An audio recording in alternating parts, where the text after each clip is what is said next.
All right, sounds good. All right, so my name is Jenna Halvorson, and I am a PCA coach out of Madison, Wisconsin area. Do you want to do like a whole background thing like I did in the last session? You can. That's fine. That's fine. Okay, so a little bit of background about me. I'm originally from Faribault, Minnesota, and sports have always been a huge part of my life. I was always a very active person, and high school I really was main 3-sport athlete my year-round, and it was soccer, dance line, and track and field. And then after there, I ran collegiately at University of Wisconsin lacrosse. Really fell in love with track and field, and it was a much more competitive environment. Really saw my teammates as my sisters, and I was very successful there. Ran the 400 meters, specifically 4x4, 4x1, and collected quite a few All-Americans and national championship titles. And then after that, when I got my degree in psychology, I didn't really know what I wanted to do for grad school. So I stayed around lacrosse because I loved the area for a year, and I was actually the assistant sprint and relay coach that year, and I really fell in love with the coaching side. And then from there, decided, I love sports, I love psychology, how can I pair the two? And I got my graduate degree in sports psychology at Minnesota State University, Mankato. Graduated there, May 2017. Worked with a variety of different athletes on mental training and team building. And from there, I went to IMG Academy in Bradenton, Florida. And I worked there as a leadership and character development coach. So I gained some more tools in my toolbox to work with athletes and coaches and teams. And decided to move back to Wisconsin. Ultimately, that's where my now fiance, it's news. I know Kelly, that wasn't news before. Yeah, congrats. Congratulations. Yeah, seriously got engaged over the holidays. And I have my own sports psychology consulting company now. So I do that. I work with middle schoolers during the day, and I do PCA whenever I can. So that's a little bit about me. Cool. Thank you. Yeah, if I could hear a little bit about the audience, maybe your name and what sports you coach. Sure. Ruben Nieves, volleyball. Volleyball, okay. Yep. Kelly Kratz, primarily right now coaching lacrosse. Okay. Keenan Big, I'm coaching golf. All right. All right. Well, happy to have you all here today. So we just finished talking about connection through emotional tank, and now we're going to dive into the second principle for PCA's coaching model for improving, and this is the Elm Tree of Mastery. So as we listen to this video, it talks a lot about what the Elm Tree of Mastery really is all about. And this is essentially praising effort over talent. So as you listen to this video with Carol Dweck, I want you to really pay attention to what do you think the most important thing that she's saying in this video is. And I would play the video. Yep. Okay, so let's just say we finished. All right, what is one of the most important things you guys heard in the video? I think what surprised me the most is when she asked if my players knew that I valued effort. Yeah. I think I do, and I think I show that. But if you ask my players how your coach shows that you value effort, I don't know if they'd say that. Mm-hmm. Yeah, definitely. Yeah, that stood out to me, especially combined with the part about how when players do know that the coach values effort, that good things happen. So combined with what Kelly said, gosh, we want to make sure that our players do know how important effort is to us. Yeah, definitely. What do you think, Keenan?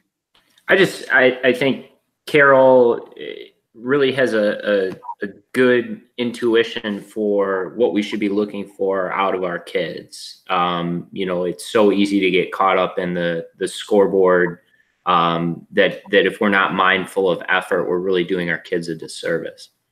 Yeah, definitely. And I like how you word it as we're doing them a disservice. Right? We're not being mean, we're not terrible people, but we're just doing a disservice to our athletes. And we could be servicing them so much better.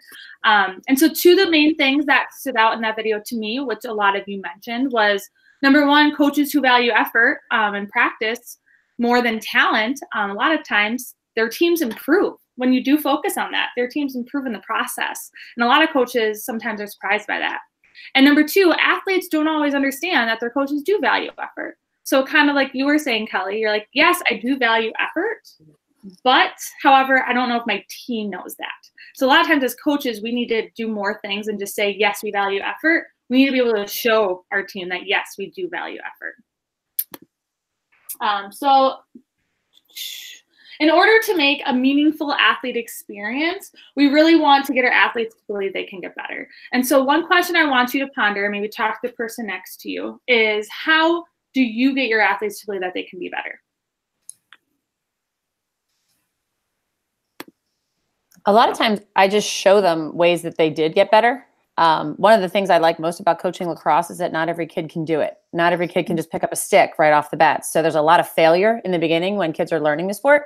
And so you can tangibly see that they can catch a ball they couldn't catch yesterday, or they could actually throw a ball to where it should go, or they could pick up a ground ball. So I think it's just really easy, especially in that sport, to show them like, oh my gosh, I can't believe you caught that on the run. That's amazing. You couldn't do that 2 days ago.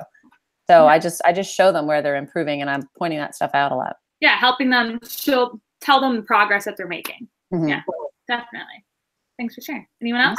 I coach a sport that sort of level of improvement, especially in physicality, isn't very noticeable. So for me, it's really important to be in tune with what's going on mentally with an athlete.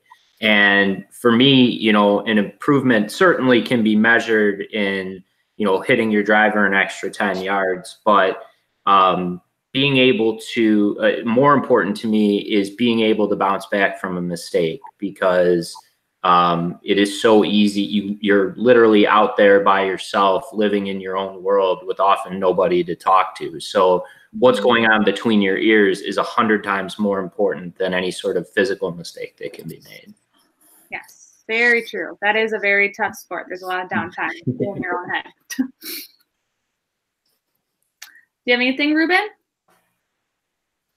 You know, I like the idea of pointing out improvement that the athlete might not be aware of and noticing. I think both Kelly and Keenan touched upon that. Mm-hmm. I think pointing out, maybe giving examples of how all athletes go, you know, on a journey of growth and improvement, and that,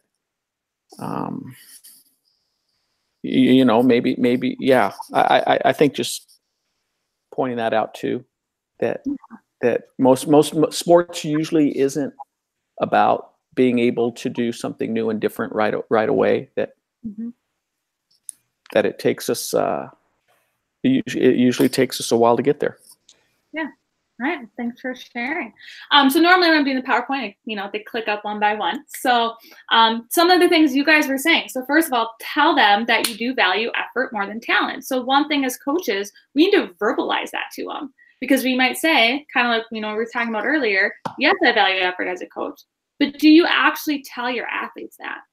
And the second one is become a noticer of effort. So like you were all giving great examples of ways you can notice effort in your team, showing them how they're progressing, showing them how they're getting better. And the more you do that, the easier it becomes to notice effort. And instead of rewarding, you know, the outcome, you start to reward and give success to the effort. So the last one, like it says, attribute success to effort. And that's huge, because it's really easy as coaches to want to congratulate and give success to our top scorer. You know, like, oh, you got, you know, the most scores that time, like, nice job. But we need to catch ourselves. It's like, well, let's focus on who gave the best effort. So if that's also the top scorer, they worked hard and they put it in their all, great. But there's probably a lot of other players who did give their all and put in great effort, and they just maybe didn't get the end result that they were hoping for. And you have to make sure you reward that as well. And so can I have a volunteer read this yellow quote right here, if you can see it? Can you see it? Sure. That was a great play. You've really been working hard in practice, and it shows. Yes, yes. So that is a great example of one way as coaches, we can communicate to our players how we value effort instead of talent. All right. So for the Elm Tree of Mastery, essentially this principle really focuses on peak performance versus winning. Okay, and this principle has actually over 20 years of research in sports psychology. And my background is in sports psychology, and a lot of these principles we're going to be talking about today, I read a lot of research on them. And there's a lot of big names in the field of sports psychology who help put in a lot of these principles that we're going to talk about. And so in the Elm Tree of Mastery, we really want to talk about two different definitions here. So one definition is the scoreboard definition, and the other one is the mastery definition. And if this was up, I'd be clicking and be going one by one. Yep. So first of all, the scoreboard definition is really going to be talking about results, right? We really want the results. So we're looking at the scoreboard. Are we winning? Are we losing? Where are we at? Well, the mastery definition is really going to be talking about effort. So it's really going to be focusing how hard are my players working? How committed, how dedicated are they right now? The second one is comparison with others versus learning. So in the scoreboard definition, a lot of teams struggle with comparison with others. And I have worked with teams who they are so focused on the other team. As soon as they start warming up, they're analyzing them, they're watching them. Let's say it's basketball, they're watching them warm up, they're watching them shoot. They're already telling themselves, this team is really good. I'm already comparing myself. We're not as good. So therefore we already lost. So why try? And the mastery definition focuses on learning. So it doesn't matter about how good the other team is. It doesn't matter how bad the other team is. What matters is, are we putting in the effort and are we learning? So are we learning and getting better? And the last one for the scoreboard definition is mistakes are not okay. With the mastery definition, we say mistakes are okay. And this one is really hard sometimes for some coaches to wrap their head around. So just to kind of get a general sense in the audience, I want you to put your thumb up if you think mistakes are okay, and thumb down if you think mistakes are not okay, to the side and you're like, I don't know how to answer this yet. Okay, go. What do we got? Okay, so I see to the side, I see some up. Okay, all right. My question to you is, what do you think the athletes fear the most? Probably failure. Screwing up. Screwing up? I heard failure. Yes. Scrutiny from coach or parent. Yes. And why do you think they fear that so much? It's embarrassing. It's embarrassing. Yeah.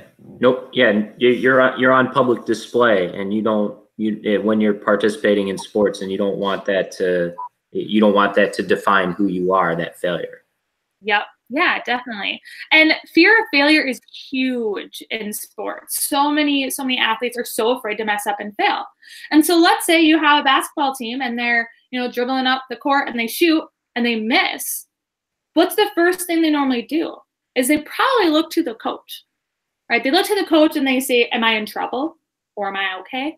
Like, they kind of read that first. And so as a coach, your nonverbals are huge, especially after your team makes a mistake, because they're going to turn and they're going to look at you. And if your face is like, oh, right? What does that tell the athlete? You've let them down. You're disappointed in them. You're mad. Yeah, that's kind of the athlete, like, you just failed, you messed up, you are a failure. At least that's what they're telling themselves. So do you think when that athlete's dribbling up the court again and they're about to shoot, do you think they're going to second guess shooting that ball? Mm-hmm. They might. Yeah.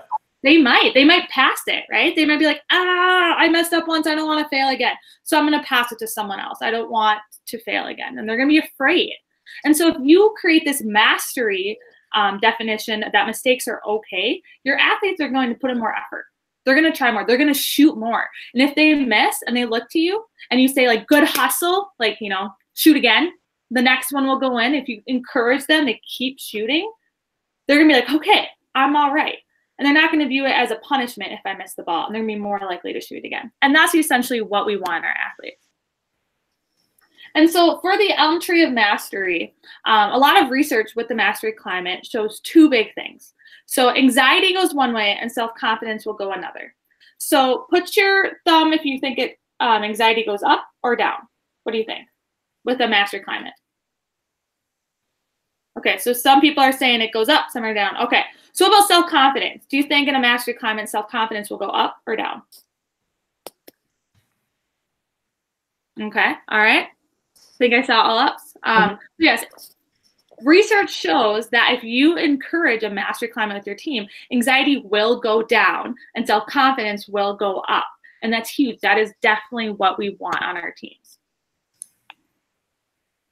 And so in the Elm Tree of Mastery, essentially what we want is we want our players to feel like they have a sense of control. And this is huge. So a lot of research shows that when players feel like they have a sense of control, they work harder and they stick to it longer. And if you're familiar with Angela Duckworth and her research on grit, this is essentially you are helping develop gritty players, because grit is you work hard, you stick to it longer, you overcome obstacles, you're not afraid to fail, but ultimately too, they feel like they have some control in it. So as coaches, our job is to also make our athletes feel like they have some control in what's going on. Now, obviously they don't have control over everything, but we do want to encourage them to have some sense of control. And so I have this slide on mine, so I'm just going to have you kind of go through it with me. So if you have a piece of paper right now, I want you to just draw or imaginary draw a big circle. Okay? A big circle. Maybe I'll try to draw one more little kind of demo. Put your thumb up after you have your circle. All right, we all got our circle. Okay, so this is what I call the circle of control. Okay, this is our circle of control. And now outside of this circle is everything that maybe you as a coach or your team spends energy and time thinking about. Okay, so this is all outside of our control, it's outside the circle. So take a minute to just write some things that are outside of your control that your team or you spend energy and time thinking about.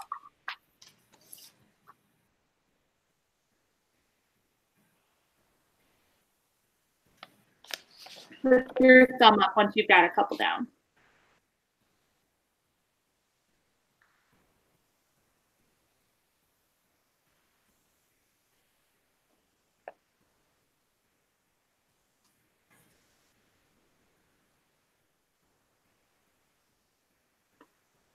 Okay, so we got 2 done.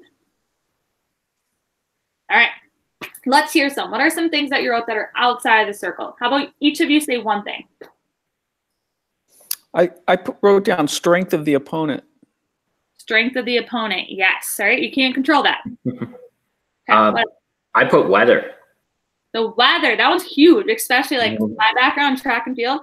I can't tell you how many times I would go to a meet and I had like 100 runners and they're like, the wind's gonna be in my face. I can't run today. I'm like, I run the 400. The wind's always in my face if there's wind. All right, one more. I said the officials, who the officials are. Who the officials are, yes, right? And definitely like some other things I wrote was like practice, right? Some teams really complain about what the practice schedule is going to be like. The coaches, sometimes teammate drama even, and especially at the other team they're playing. And so what if all of this time and energy that we spend outside of the circle, what if as coaches, ourselves and for our team, we can get them to focus inside the circle. We can get them to turn in and we say, what is in our control? And what I call this is your inner ape. Okay, so in the inside, I want you to write ape, A-P-E. And so how I reference this is we want to dominate our ape. This is what's inside of us and we can control. What do you think the A stands for? Attitude. Attitude. Attitude, yes. What do you think the P stands for? This one's usually the hardest one. Practice. Preparation. Preparation. And what about the E? Effort. Yes. Let's say we said this word a lot already today. Effort. Okay. So this is your inner ape. This is what you can always have some sense of control over. Your attitude, preparation, and effort. So I have this fun activity, and we're all going to dominate our ape together. And so I'm going to say 1, 2, and then you're going to go hoo-hoo like an ape. Okay. All right. Well, I'm going to dominate our ape together. You ready? Yep. Okay. All right. Here we go. 1, 2. Hoo-hoo. 1, 2. Hoo-hoo. 1, 2. Hoo-hoo. Ah, so as coaches, I want you to start thinking about what are some ways you can get your team to dominate their attitude, dominate their preparation, and dominate their effort. Okay, and help them go back in the circle if they start getting lost outside of the circle.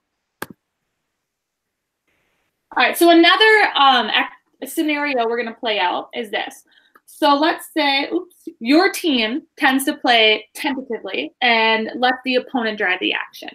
So with the person next to you, I just want you to talk about what would you do? What would you do in this scenario? So discuss and come back. Have one person share what they talked about.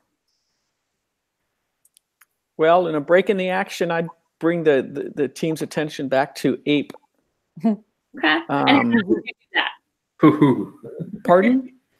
I might do what you did, you know, bring some levity to it, and or I might just talk to them. Hey, okay, you know, what are the things we can control right now? It always comes back to ape. You know, let's and I might add to that. I might give them something specific to strive for that is attitude and effort based. For example, I might in volleyball, I might say between rallies, I want us to immediately get into position and be thinking about the next play. Okay. All right. Awesome. Thanks for sharing. I like that you brought in the 8. Yeah, and that's someone was like, hoo, right? If you start having a conversation with your athlete, you're just like, hey, circle up. 1, 2, hoo, 1, 2, hoo. That's, you know, something physical to remind them too, like, what am I in control of right now? What am I dominating? Right? Okay.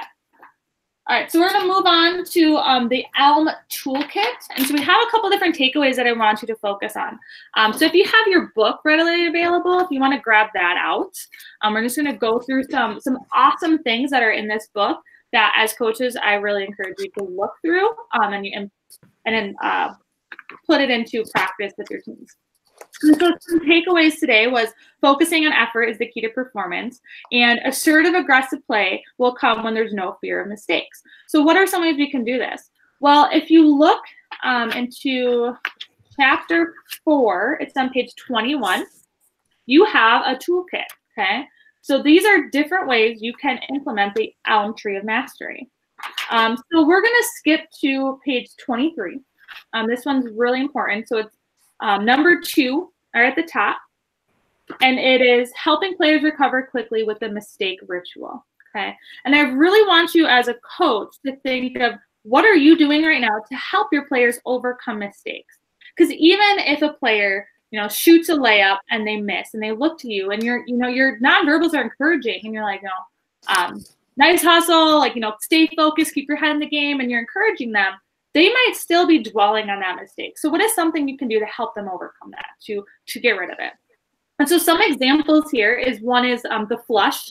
Okay, so that means you tell them, you know, flush it. You can maybe even like, you know, flush a toilet, have them pretend they're doing it. The other one's no sweat. You can have them, you know, do something physical with the verbal, okay? Because when you're physically doing it, it helps them, it triggers that response of, yes, I actually need to let this go. So you can do the no sweat. You can do brush it off, right? Brush your shoulder, or you can do like this, shake it off. You can wear, if it's, you know, work with girls, you can have maybe a hair tie and they like snap it.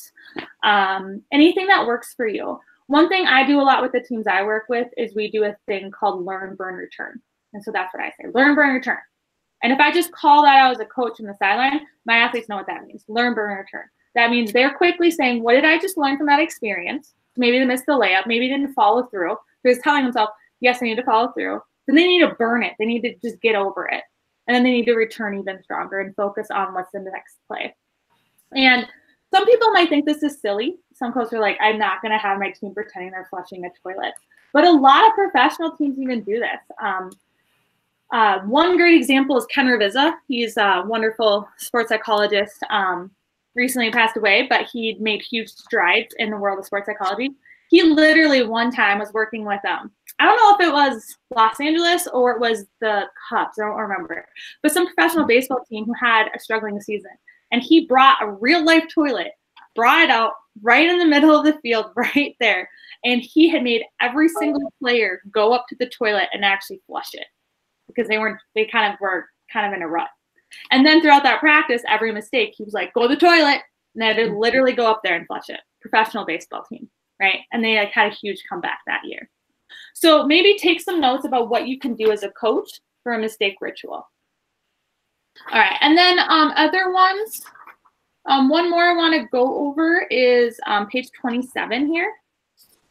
It's maximize effort by rewarding unsuccessful effort. And so this one is huge too. If you as a coach want to focus on effort, you need to remind yourself that you still need to reward unsuccessful effort.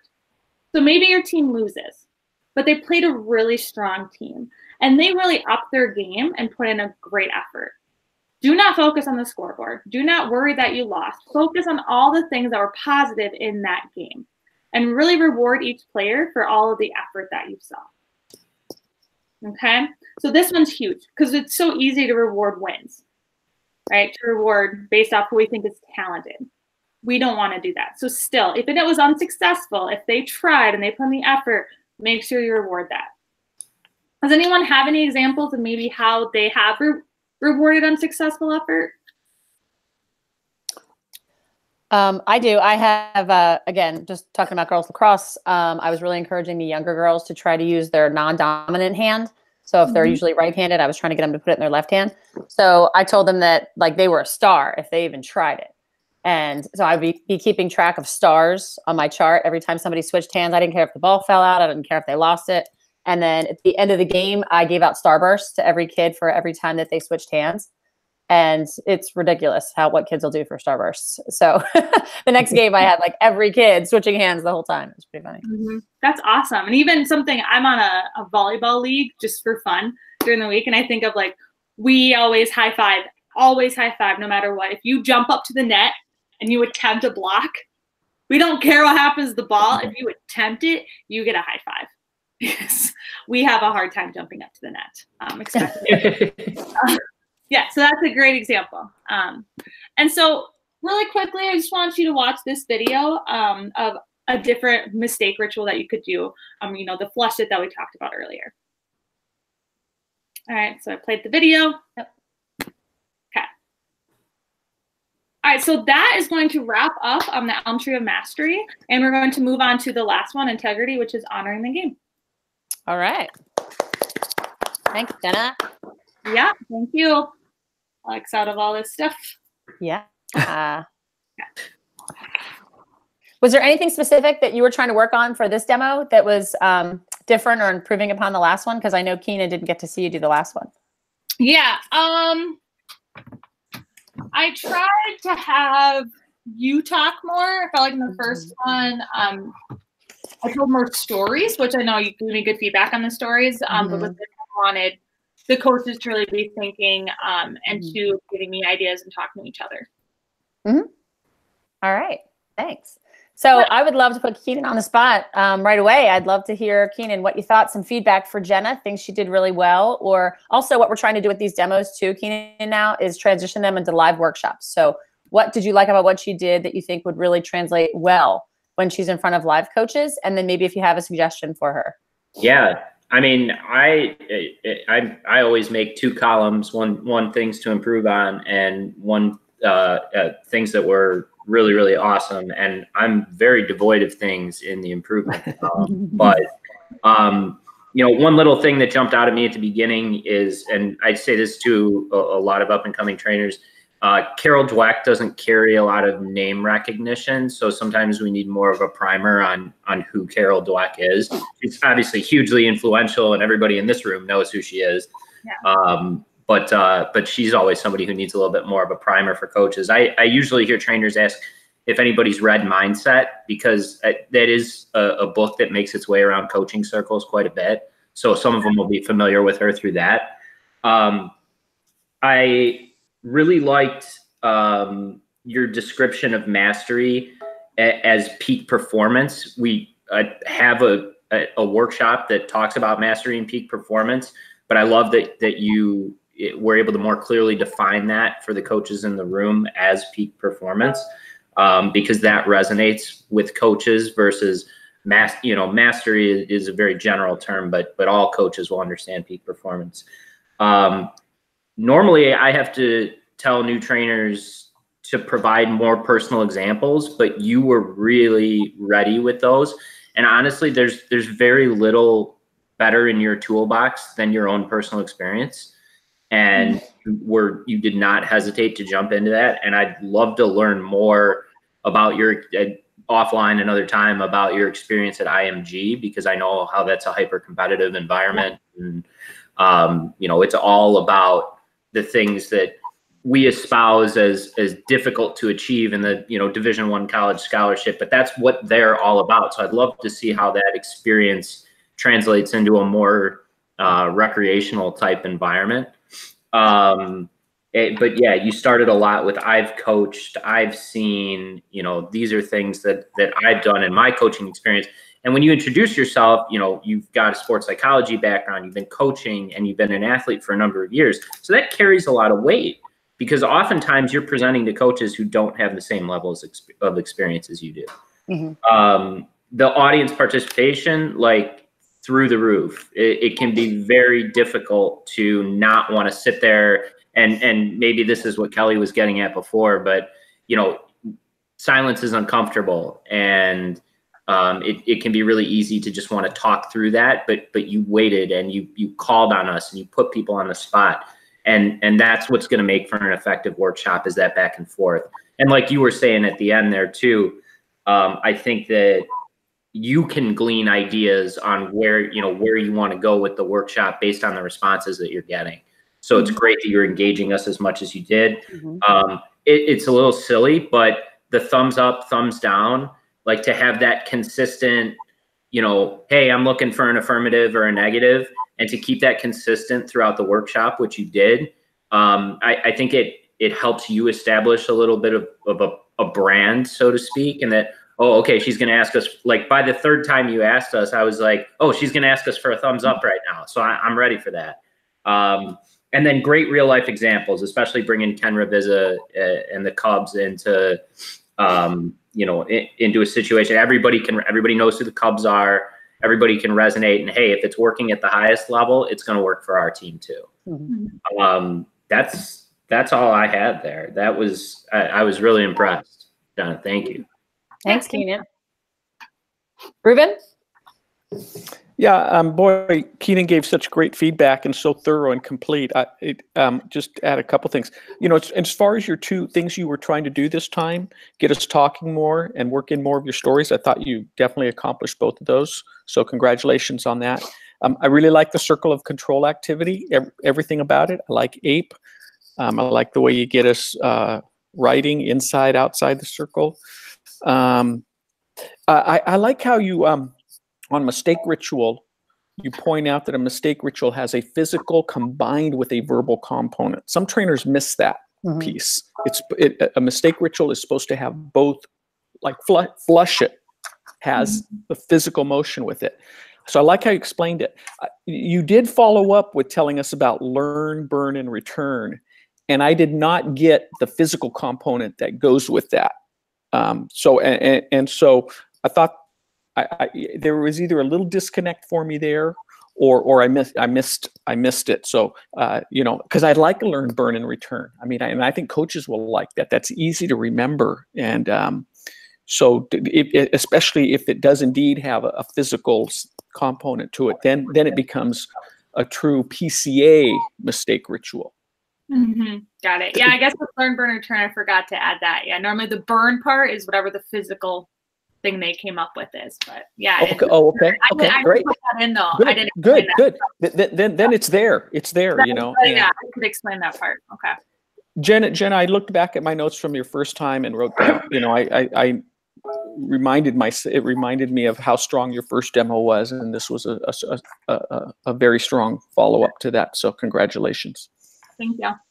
Yeah, nice job. Again, I love it. I love it when I take notes, stealing ideas, and I have like certain things, like I keep sticky notes in the front of my notebook, and those are like ideas to steal for workshops like tomorrow.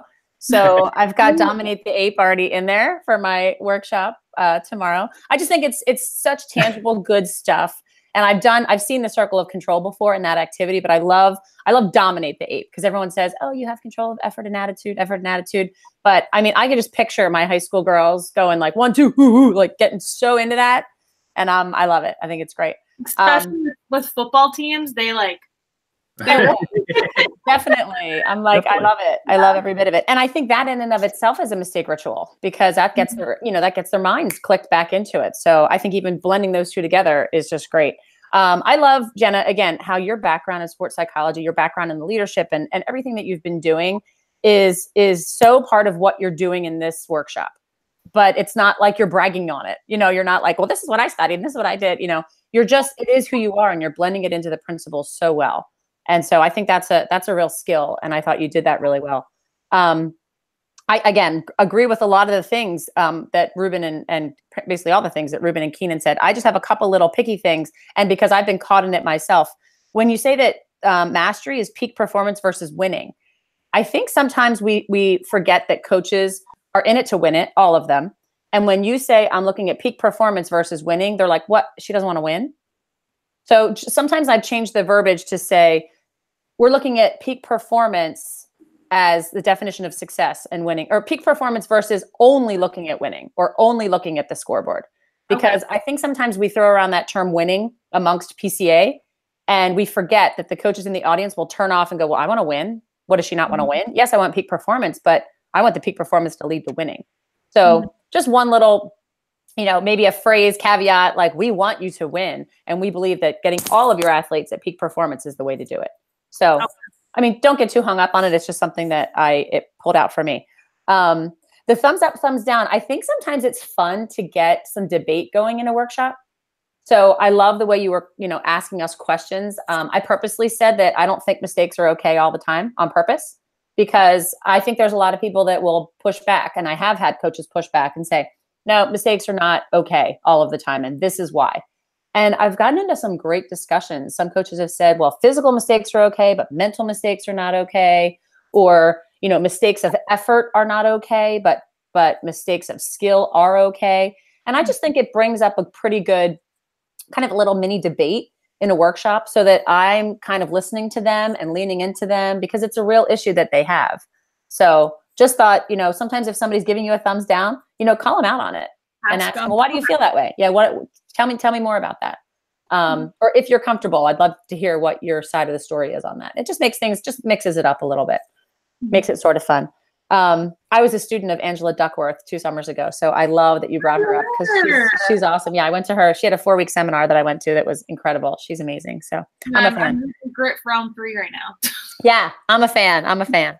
And she happens to, work at Penn. So it's not too far away, which is very cool. What else? Oh, the other thing, just when you're having people share, give them a time limit. And this is just, again, logistics for when you get out to a live workshop, because if you say, turn to a partner and share, you're going to have me talking to Keenan about his adorable little daughter, Quinn, for 5 minutes. And then I'm going to share my answer to the question.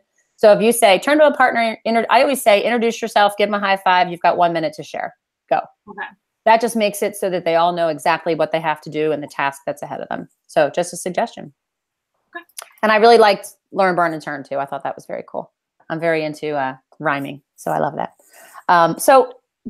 Usually, again, I give trainers 3 opportunities to do this. Jenna, I think you're at the point now where we just want to get you out to a live workshop. I don't think doing these demos on video anymore will bring that much more value to your workshop. I think you've got the content, you're smooth in your presentation skills, you know how to get the audience engaged. And I would love to just have you get out there and do half of a live workshop with a trainer. So if that's all right with you, I mean, you can do another demo if you want to, but no, I love the real one. So sometimes the online ones it's great. You're giving me great feedback, but yeah, it can be awkward sometimes. Yeah, no, I agree. And there's some people that I'm like, okay, you need to do 4 because just the language isn't right, or they don't understand the concepts. And other people, I'm like, you know what I'm trying to do is get you out there. Mm-hmm. So this is more just to prepare you to get out there. And I think sometimes the best practice is doing it. Yeah. So congratulations. I would love to consider you an associate trainer, and then talk to Keenan and Maggie and figure out which workshops would be best to plug you into. Okay. I know, Kelly, you sent me all of the Minnesota workshops. Oh, did I? Yeah. Okay. I'll send you Chicago. I think the Chicago ones. That's very likely that I did send you the wrong place. So. I mean, but yeah, I was like, maybe the Chicago ones might be more. Yeah, that was just my mistake. Sorry about that. I'll flush it. That's right. So we do have a couple opportunities coming up in February in Chicago. I figure we may as well just talk about this. Yeah, sure. Right now. I have a couple towards the end of February that are coaching for winning in life lessons. I also have the first 2 weekends in March, which I know is a good few weeks out, but I have a double goal coaching for winning in life lessons in Milwaukee, and I actually have one in the Madison area. What? Yeah. We actually, another one of our staff members, Rich Przinski, is on the board of the Wisconsin Lacrosse Federation. So they do a coach and a parent workshop. They're doing the first, second, and third weekends in March. I think the first weekend in March is in the Madison area. No, sorry, it's the weekend of it's Saturday the 9th. It's at Wanaki Middle School, which I think is pretty close. What's that? Minocqua? Or no, it says Wanaki. Wanaki, yeah. Oh, Wanaki, yeah, that's only like that's a half hour for me. And then the 16th weekend, we have